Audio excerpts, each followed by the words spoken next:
पूज्यपाद श्री उड़िया बाबा जी महाराज कहते हैं, अय उपासक, मन में यदि कोई वासना रखोगे तो तुम्हारा पुनर्जन्म निश्चित है। बहुत ध्यान से सुनिएगा, ये बड़े न्यायाधीश हैं, ये ब्रह्म प्राप्त भगवत प्राप्त महापुरुष जो बोलते हैं, यही प्रमाण माना जाता है। अगर आप महान पाप किए हैं और कोई महात्मा कह दे जाओ कुछ नहीं, सब ठीक है, एक भी पाप का दंड आपको नहीं मिलेगा। सच्ची मानो ना, ये न्यायाधीश हैं, ये बड़े बड़े महापुरुष, इसीलिए इनसे जो लाभ मिलता है वो भगवान से भी बढ़कर लाभ कहा जाता है। क्योंकि भगवान में तो जब पूर्ण शरणागति होती तब हम त्वाम सर्व पापेभ्यो मोक्षयिष्यामि मा शुचा, और पूर्ण शरणागति यही महापुरुष जन कराते हैं। एक एक शब्द पर कभी संशय मत करना, ये जीवन का वो सूत्र है जिनके आधार पर बाल्यावस्था से चला गया है। अय उपासक, अय साधक, मन में यदि कोई वासना रखोगे तो पुनर्जन्म तुम्हारा निश्चित हो गया है। होश में हो जाओ। वासना, ये भोग लूं, ये देख लूं, ये चाहत है, इसके सिवा हम नहीं कुछ पसंद करते, इसके बिना हम नहीं जी सकते, ये सब वासना। हिरण में ममता हो गई तो भगवान के पुत्र हैं, भगवान ऋषभ देव जी के पुत्र हैं भरत जी महाराज, अगला जन्म हिरण का हुआ। स्त्री में आसक्ति हो गई पुरंजनी में, तो पुरंजन का अगला जन्म स्त्री का हुआ। अगर कोई भी वासना है आपका जन्म होगा, प्रमाण से कहते हैं बाबा। प्रार्थना करते हैं कोई वासना रहने न पावे, नहीं तो अगला जन्म हो जाएगा, बड़ा निकृष्ट भी हो सकता है। हम एक बहुत बड़े महात्मा की बात बता रहे हैं, बाबा कह रहे हैं, जब हम राम घाट में रहते थे गंगा की, तो एक बड़े अच्छे महात्मा वहां थे। उन्होंने एक अपनी कुटिया बना रखी थी। एक दिन उनके कोई बड़े धनी मानी भगत आए और सोने की कई मुहरें चरणों में रखी, भेंट में रखी। उन्होंने सोच करके ले लिया कि संत भंडारा करेंगे, और गीता जी के एक बस्ते में बांध कर रख दिया।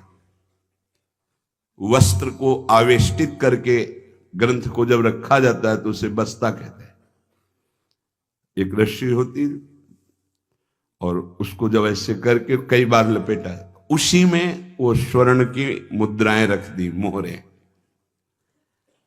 सोचा कि कभी समय आएगा तो हम भंडारा कर देंगे। कुछ संतों ने उनसे कहा चलो तीर्थ यात्रा करने बद्री नारायण चलते हैं। चिंतन में आया कि वो मोहरें रखी, भंडारा करना था, पर संतों से कह नहीं पाए, और चले तो बद्री नारायण नहीं पहुंच पाए, रास्ते में ही प्राण निकल गए। प्राणों का क्या भरोसा, कौन सा कदम आखिरी होगा किसको पता, कौन सी श्वास आखिरी होगी किसको पता। इसलिए बहुत चतुर सुजान वो हैं कि कोई संकल्प नहीं रहने देते, नहीं रखना चाहिए। चतुर सुजान साधक, कल हम ये करेंगे, नहीं नहीं, अगर श्री जी ने चाहा तो कल ऐसा हो जाएगा। शब्दों में बंधना, शब्दों में ही मुक्त होना, संकल्प में ही बंधना और संकल्प से ही मुक्त हो जाना, दोनों बातें हैं। कल मुझे अमुक जगह जरूर जाना है, तुरंत अंदर से हाँ श्री जी ने चाहा तो जरूर चले जाएंगे। वाणी से भले चूक हो जाए, अंदर से चूक नहीं होनी चाहिए। तत्काल आराध्य देव को बीच में लो, नहीं फंस जाओगे। एक बार भी आराध्य देव को बीच में नहीं लिया, रास्ते में प्राण निकल गए। चिंतन चल रहा था कि लौट के आएंगे, तो स्वर्ण मुद्राएं जो रखी उनको बेच करके फिर भंडारा करें। सदिच्छा भी नहीं रखनी, ये बहुत सूक्ष्म विषय है। अब उनका शरीर छूट गया। शरीर जब छूट गया तो शरीर की अंतिम क्रियाएं हुई जो संत की होती। 16 दिन बाद कुछ संतों को प्रसाद पवाया गया। महीना व्यतीत हुआ, महाराज की कुटिया की जो सेवा सफाई में, तो बस्ता एक ऊंचे पे दिखाई दिया। देखा कि गुरु जी की गीता रखी हुई है, कोई बात नहीं है, कभी समय आएगा तो पढ़ेंगे, गुरु जी की गीता है। रात्रि में स्वप्न हुआ उनके शिष्य को कि बेटा मैं पतित हो गया, चूक हो गई। अंतिम समय स्वर्ण मुद्रा का ध्यान होने के कारण मैं सांप बनकर उसी बस्ता में बंधा हुआ हूं। जब तक स्वर्ण मुद्राएं बेचकर संत सेवा नहीं करोगे, मुझे सांप की योनि मिली है। पूज्य पादुड़िया बाबा भी वहीं रामघाट में थे। उन्होंने स्वप्न सुनाया कि ऐसा ऐसा गुरुजी का स्वप्न देखा। तो सब संत एकत्रित हुए, सबके सामने जे ही बस्ता खोला गया, सोई नवीन अवस्था का सर्प फड़ काट के खड़ा हो गया। स्वप्न सच्चा निकला, क्योंकि वो आदेश हुआ था गुरु जी का, वो एक स्वप्न नहीं था, वो एक आदेश था। इसलिए सब संतों को एकत्रित किया था कि ऐसा कुंडली मारे, फन काढ़े उन्हीं स्वर्ण मुद्रा के ऊपर, वही महात्मा जी चूंकि स्वप्न में बता चुके थे। उस वस्त्र में देखा गया कोई छिद्र नहीं था जिससे सर्प घुसकर पहुंच सके स्वर्ण मुद्रा तक, क्योंकि कई लपेट होते हैं बस्ता में। ये देखकर सब महात्मा आश्चर्यचकित हो गए कि भाई थोड़ी सी असावधानी हुई कि स्वर्ण मुद्रा का चिंतन बना तो सर्प होकर के गुरु जी को बैठना पड़ा। उस सर्प को बड़े सम्मान, किसी को कुछ नहीं काटा, कुछ नहीं छेड़ा, उसको बहुत सम्मान से आदर पूर्वक जंगल में जाके दुखी होकर शिष्यों ने छोड़ा और उन मोहरों को बेचा गया। संत भंडारा हुआ, उनकी जो ही वासना की पूर्ति हुई, ये वासना बन गई थी, तो ही शरीर छूटा उनका और अपनी गति को प्राप्त हुए। इसलिए उपासक, ये सद्वासना थी। सद्वासना जब बंधन को प्राप्त करा सकती है, तो असद वासना कौन कौन सी दुर्गति देगी, ये बहुत सूक्ष्म विषय है। एक महात्मा पधार रहे थे तो वृक्ष के नीचे लेटे थे, ऊपर आम का फल था। पके हुए आम के फल में दृष्टि चली गई। अंतिम समय तो उसी में कीड़ा बनकर आम के पेड़ में आए। शिष्य समर्थ थे, उनको ध्यान के द्वारा जब पता चला तो उन्होंने फिर भजन बल से अपने गुरु जी का उद्धार किया। कई बार ऐसा देखा गया है कि शिष्य के द्वारा गुरु को भगवत साक्षात्कार होता है। सुतीक्ष्ण जी को पहले से ठाकुर जी का साक्षात्कार हुआ, साथ लेकर फिर अपने गुरु जी के पास साक्षात्कार करवाने प्रभु को गए। बड़ी महिमा है भजन की। गुरु प्रदत्त भजन से बड़ी सामर्थ्य शिष्यों में जागृत हो जाती है। विश्वास करो, विश्वास करो, बाबा 2 बार कह रहे हैं। जो कह रहे हैं उस पर विश्वास करो। कोई वासना मत रहने दो, ढूंढ ढूंढ करके वासना को नष्ट कर दो। तुमसे ना नष्ट होती हो तो गुरुजनों के सामने रख दो, प्रभु के सामने रख दो। प्रभु इस वासना को नष्ट कर दो। देख लो, भंडारे की वासना ने सांप बना दिया, मृग की वासना ने मृग बना दिया, हिरन बना दिया। हमारी इतनी वासना है, हमारा क्या होगा? कभी विचार किया है अंदर बैठ के? कितनी बाजार लगी वासना की। ये सब वासनाएं कट जाएंगी यदि एक सूत्र रख लो, श्री जी की इच्छा। ऐसा करेंगे, हाँ, श्री जी की इच्छा से, अंदर से ऐसा, हाँ, प्रियाजू की जैसी इच्छा। वो तुम्हें बांध ही नहीं पाएगी कोई वासना, क्योंकि प्रियाजू प्रधान हो गई है। उपासक प्रभु को भूल जाता है। जब कोई वासना होती तो अपना ऐसा अंधकार पैदा करती है कि प्रभु को भूल जाता। जैसे भरत जी भूल गए, जिन प्रभु के स्मरण में बाधा ना पड़ जाए, राज रानी, राजपुत्र और राज्य का त्याग कर दिया। वही हिरन की बाधा को कैसे स्वीकार कर लिया कि प्रभु का विस्मरण हो रहा है, प्रभु की सेवा छूट रही हो, हिरन के दुलार में घूम रहे हैं। हिरन बनना पड़ा। बहुत सावधान। अगर हम सब सावधानी पूर्वक उपासना करें तो इसी जन्म में हम जीवन मुक्त हो जाएं। गुरुदेव, इष्ट, इष्ट का मंत्र और माला, ये साधना की 4 विशिष्ट पद हैं। गुरुदेव, इष्टदेव, इष्ट मंत्र और जिससे माला, जिससे मंत्र जपते हैं,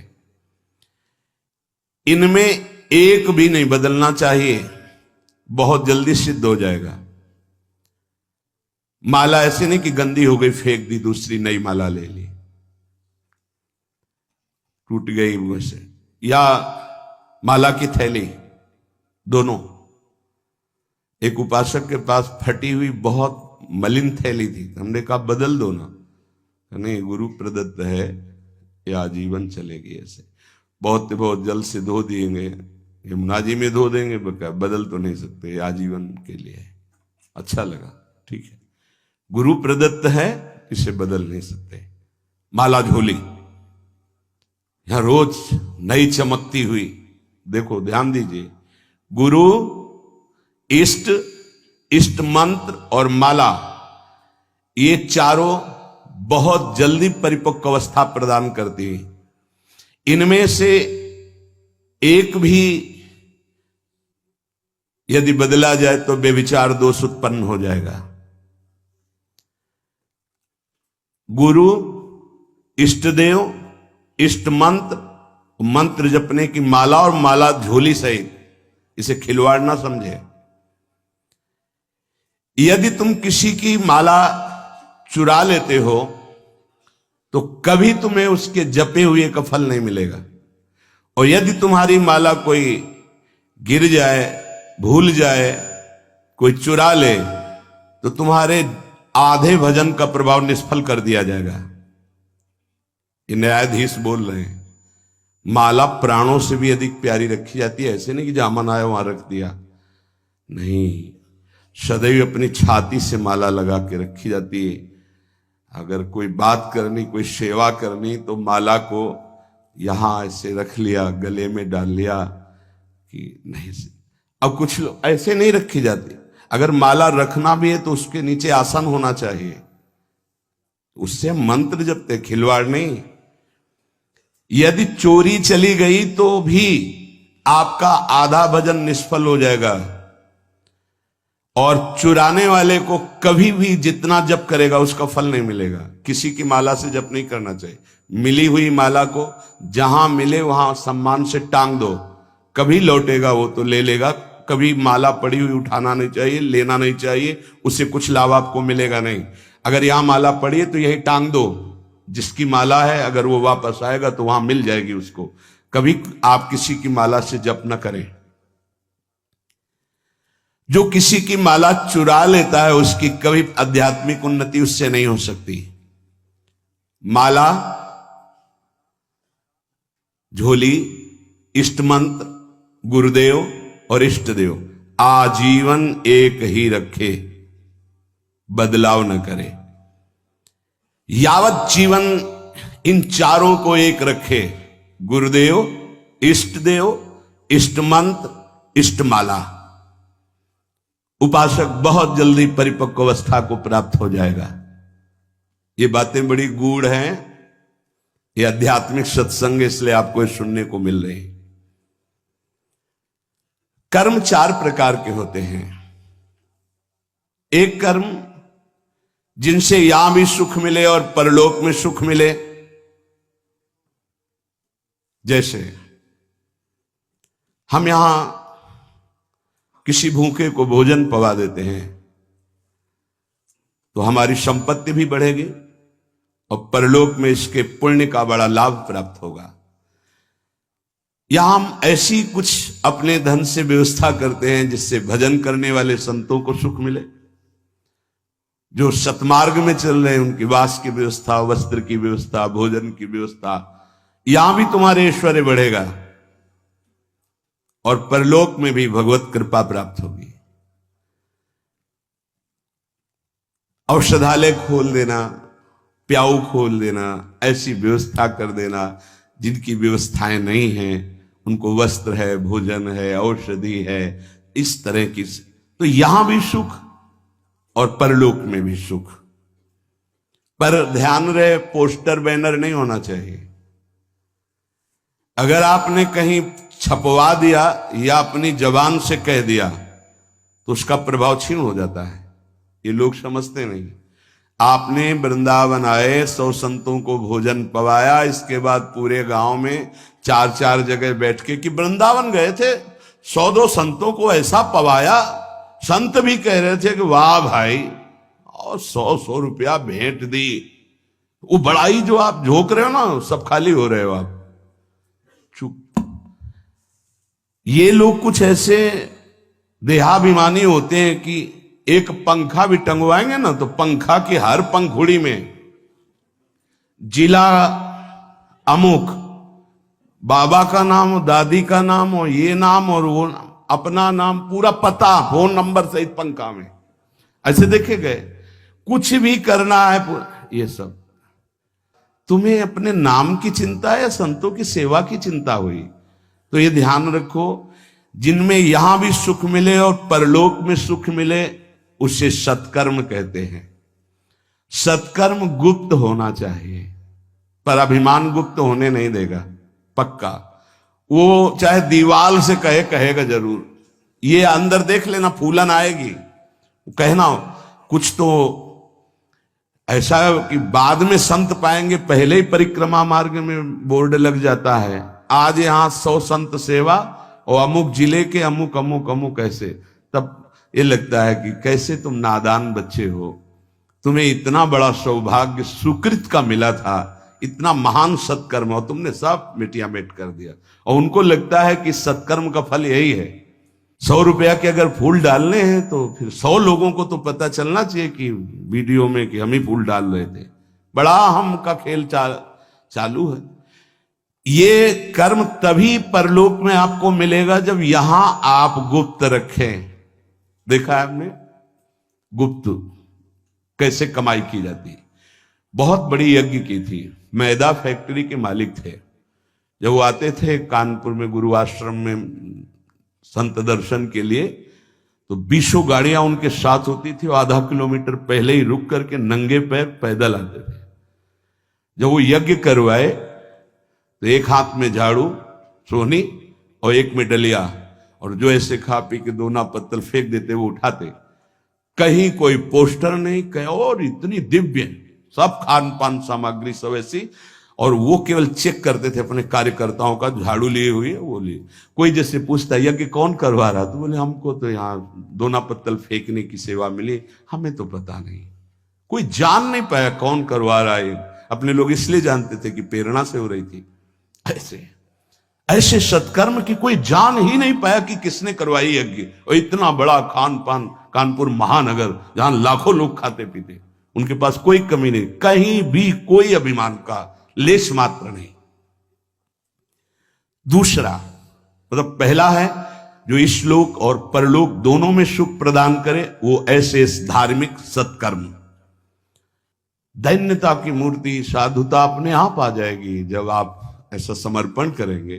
कितने ऐसे, एक नहीं कितने ऐसे जिनको ये है नहीं कि हमारी जानकारी कोई कि हम कुछ सेवा करते हैं। अहम को पुष्टता चाहिए। इस लोक परलोक में यदि अपने कर्म का जो सुकृत है तो भगवान से प्रार्थना करो कि कोई न जान पावे, ऐसा कार्य करो, तो वो आपको इस लोक और परलोक दोनों में उन्नति प्रदान करेगा। दूसरा, जिनमें यहां भी दुख और परलोक में भी दुख। पहला है यहां भी सुख और परलोक में सुख। दूसरा है यहां भी दुख और परलोक में दुख। परिस्त्री गमन, जो दूसरे माताओं के साथ, बहनों के साथ व्यभिचार करते हैं, यहां भी दुख और परलोक में दुर्गति। अगर गृहस्थ हो तो एक पत्नी जो आपने पाणी ग्रहण किया है, बस। दूसरा मदिरापान, मद्यपान, यहां भी दुख, परलोक में दुर्गति। द्वैत कीड़ा, जुआ, यहां भी दुख, परलोक में दुर्गति। हिंसा, मांस खाना, यहां भी दुर्गति और परलोक में भी दुर्गति। देख लेना, खूब मांस खा लो, फिर तुम्हारा मांस जब अंतिम समय सड़ेगा ना और तुम्हारी जब दुर्गति होगी तब तुम्हें पता चलेगा। अभी तो खा लो, अभी तो तुम बातें बना लो, समय आएगा तब तुम्हें ऐसा जलाएगा। कभी कभी ऐसा लगता है कि ये मानव देह केवल संत कृपा से ही लाभ ले सकता, अन्यथा नहीं ले सकता। ये कोई पक्षपात की बात नहीं। जिनको संत समागम नहीं मिला है, पूरा पशुवत जीवन व्यतीत हो रहा है, पशुवत जीवन। बस इतना लक्ष्य है, कितना भोग भोग लें, कितना विषयों का सेवन कर लें, बस इतना ही उनका लक्ष्य है। वो चाहे पैसे के बल से, वृद्धावस्था पैसे के बल से, वही विलासिता, वही भोग, सोच नहीं रहे कि किस लिए आया था, क्या करना। यहां भी दुख और वहां भी दुख। जो दूसरों को दुख देता है, हिंसा करता है, व्यभिचार करता है, मांस खाता है, यहां भी दुख और परलोक में भी दुख। तीसरा, यहां सुख, परलोक में दुख। जो कर्जा ले लिया वापस नहीं किया, कई तरह के ऐसे दूसरों को लूटने वाले, दूसरों के नाना प्रकार से सुख चुराने वाले जो लोग हैं, वो यहां सुख का अनुभव करने के लिए करते हैं। अपहरण कर लिया, ऐसा कर लिया, चोरी कर लिया, ऐसा। इसके बाद का परिणाम परलोक में तो भयानक दुख मिलेगा और सबसे बड़ा दंड होता है, मन जलता रहता है। कोई भी अधर्म करने वाला मन कभी प्रसन्न नहीं रह सकता, निर्भय नहीं रह सकता। वहीं संत निर्भय रह रहे और वो भयभीत है, प्रतिपल अस्त्र बांधे हुए। जो यहां भोग प्रधान जीवन है, दूसरे का सुख छीनता रहता, छल कपट, बहुत कपटी स्वभाव होता है लोगों का। कोई बिरला ऐसा होता है जो भजन के साधना के बल से कपट को मिटा करके सरल स्वभाव न मन को टिलाई। नहीं तो सांप जैसी टेढ़ी चाल होती, सामने कुछ और, पीछे कुछ और, बोल कुछ और रहा है, कर कुछ और रहा है, सोच कुछ और रहा है। ऐसे लोग यहां सुखी दिखाई देते हैं।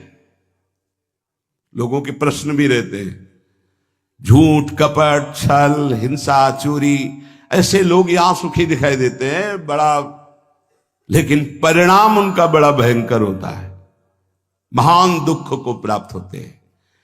पहला है यहां सुख वहां सुख, सत्कर्म। दूसरा है यहां भी दुख वहां भी दुख, असत्कर्म। तीसरा है भोग कर्म, दूसरों का धन छीनना, भोगों में मगन रहना। यहां तुम्हें सुखी दिखाई देंगे, बड़ा परिणाम एकदम विध्वंसक होगा, मिट्टी में मिल जाने वाला, कुछ नहीं बचेगा, सर्वनाश हो जाएगा। इसको आप आंख खोलकर देख लो, संसार में रहते हो, समाचार आदि के द्वारा संसार के द्वारा, जिनकी झूमती थी मिट्टी में मिल गए। अधर्माचरण करने वाला कभी सफल नहीं हो सकता। झूमती थी, अभी से लेकर इतिहास साक्षी है। जिस लोक में भुजा ठोक देता था, लोकपाल भयभीत हो जाते थे, मिट्टी में मिल गया। ऐसे ही है अधर्माचरण, चोरी, हिंसा, बल विक्रम के द्वारा दूसरे की संपत्ति को छीनकर भोगो, ये बहुत देखा है, नष्ट हो जाते हैं। समय आने पर विध्वंस, और परलोक में तो दुर्गति ही होती है। चौथा, ये बहुत जोर का है, यहां दुख, परलोक में परम सुख। ये है त्यागी महापुरुष, जिन्होंने यहां जानबूझकर समस्त भोगों का त्याग करके भगवान के लिए महान दुख को आमंत्रित किया। गर्मी, सर्दी, बरसात, निंदा, अपमान, काम, क्रोध, लोभ, मोह, मद, मत्सर, सबको सह रहे हैं। राधा राधा राधा राधा राधा, ये परम पद में आरूढ़ होंगे। तपस्वी, नाम जापक, व्रत उपवास, योगाभ्यास, साधना, इनके द्वारा पूरे जीवन कष्ट सहते रहते हैं और जगत मंगल और परम पद की प्राप्ति, ये 4 प्रकार के कर्म होते हैं, जिनमें यहां सुख वहां सुख, उदान, पुण्य, सत्कर्मादि, जिनमें यहां दुख और परलोक में दुख, पापाचरण, एक शब्द में बोल सकते हैं पापाचरण। तीसरा भोगाचरण, जिसमें यहां सुखी दिखाई दे रहे लेकिन परलोक में इनकी दुर्गति होगी। दुखिया को न सताइए, दुखिया देगा रोए, और जब दुखिया के मुखिया सुने तो तेरी गति का होए। किसी को कमजोर समझकर आप फंसा दिए या कष्ट दे दिए या मार दिए और आप पदवी पे पहुंच गए, तो परम पदवी वाला जब दृष्टि डालेगा तो तुम्हारी धज्जियां उड़ जाएंगी। ये बहुत होश में, जो शब्द दूसरे के हृदय में चोट पहुंचाकर परम पद में पहुंचा दे, वही साधु के शब्द होते हैं। उठो, जागो, भूल मत करो। अगर यहां तुम सुखी होने के लिए अधर्माचरण से धन ले लेते हो, चाहे जो हो, तो परिणाम में तुम्हें बड़ा भयंकर दुख भोगना पड़ेगा। इसलिए हम प्रार्थना करते हैं, अंदर की हालत को मजबूत करना है तो दुखियों को मत सताना, निर्दोषों को दंड मत देना, पैसे के लिए किसी को गलत मत फंसाना। नहीं, चाहे जितना बड़ा अधिकार आपको मिला हो, वो अधिकार भी एक समय का है, इसके बाद नहीं। फिर तुम्हें जो कर्म का दंड मिलेगा वो भोगना पड़ेगा। त्रिभुवनपति अधिकार प्राप्त है महाराज नहुस को, भूल गए अपने कर्तव्य को और पदाभिमान में गलत आचरण में कदम रख दिया तो अजगर की योनि प्राप्त हुई, भ्रष्ट हो गए देवराज इंद्र पद से। कोई भी पद अगर आप गलत आचरण करोगे तो समय पर जब दंड देगा, पद भी छिन जाएगा, सुख भी छिन जाएगा, परिणाम महान हानिकारक दुख कारक होगा।